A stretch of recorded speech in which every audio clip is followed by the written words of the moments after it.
नमस्कार, मैं हूं कुमार अनिल। लोकतंत्र में जनता की ताकत देखिए कि लोकसभा का अध्यक्ष चुनने के लिए कौन होंगे लोकसभा अध्यक्ष, एनडीए की मीटिंग करनी पड़ रही है। इससे पहले वाले काल में कभी एनडीए की मीटिंग से कोई महत्वपूर्ण फैसला लिया गया हो, ऐसा नहीं हुआ। बल्कि एनडीए की मीटिंग भी शायद ही कभी हुई हो, लेकिन इस बार मीटिंग करनी पड़ रही है इसलिए कि जनता ने भारतीय जनता पार्टी को बहुमत से नीचे कर दिया है।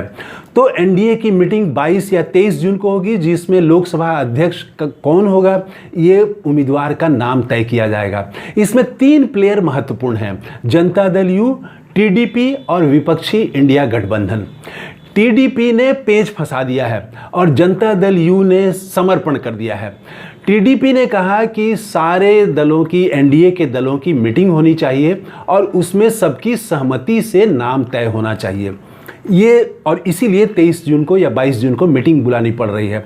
इधर जदयू ने पूरी तरह से समर्पण कर दिया है। जदयू का कहना है कि लोकसभा अध्यक्ष उसी का होगा, एनडीए का होगा, और एनडीए में सबसे बड़ी पार्टी भाजपा है, इसीलिए भाजपा का ही लोकसभा अध्यक्ष होना चाहिए।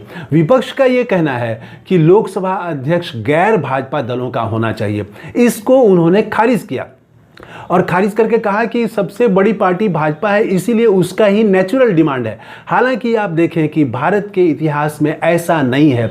सोमनाथ चटर्जी देश के पहले लोकसभा अध्यक्ष बने, पहले कम्युनिस्ट नेता थे जो लोकसभा का अध्यक्ष बने, और कितना शानदार ढंग से बने।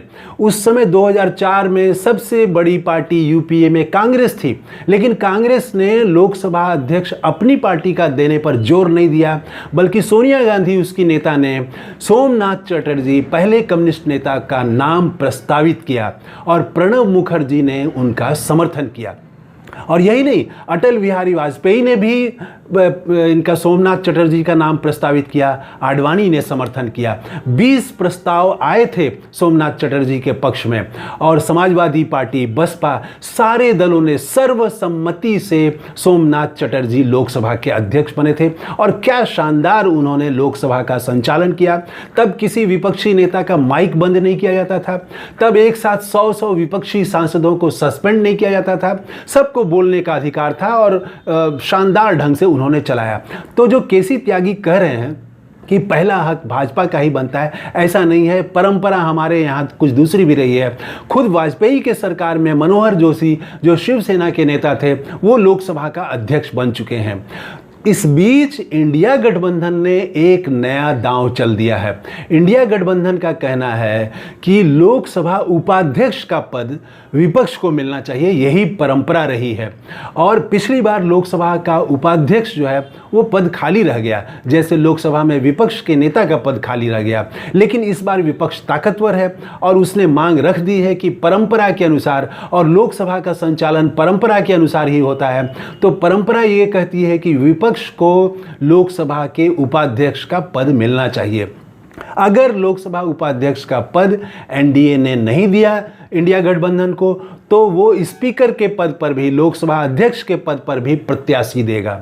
इस बीच संजय राउत शिवसेना के नेता हैं, उन्होंने कह दिया कि अगर टीडीपी लोकसभा अध्यक्ष के लिए अपना प्रत्याशी देता है तो शिवसेना समर्थन करेगी और इंडिया गठबंधन के अन्य नेताओं से भी बातचीत की जाएगी और पूरा इंडिया गठबंधन साथ देगा। तो 26 जून एक महत्वपूर्ण दिन बन गया है, और उस दिन जो है वो भारतीय जनता पार्टी की पहली परीक्षा होगी। इधर भाजपा की कोशिश ये है कि दोनों पद हम ले लें, वो लोकसभा अध्यक्ष का भी पद ले लें, उपाध्यक्ष का भी पद ले लें। लेकिन विपक्ष ने दांव चल दिया है कि उपाध्यक्ष का पद हमको मिलना चाहिए। इस सवाल पर लोकसभा में ठन गई है। आज राजनाथ सिंह के घर पर एनडीए के कई नेताओं की मीटिंग भी हुई, फिर 22 या 23 जून को औपचारिक मीटिंग होगी, और 26 जून को फाइनली तय होगा कि लोकसभा का अध्यक्ष कौन होगा। तो इस बार जो है वो शुरू से ही दिख रहा है कि ऐसा नहीं है कि एक ही पार्टी को 300 सीटें हैं, 400 सीटें हैं और जैसे मन वैसे चलाएंगे।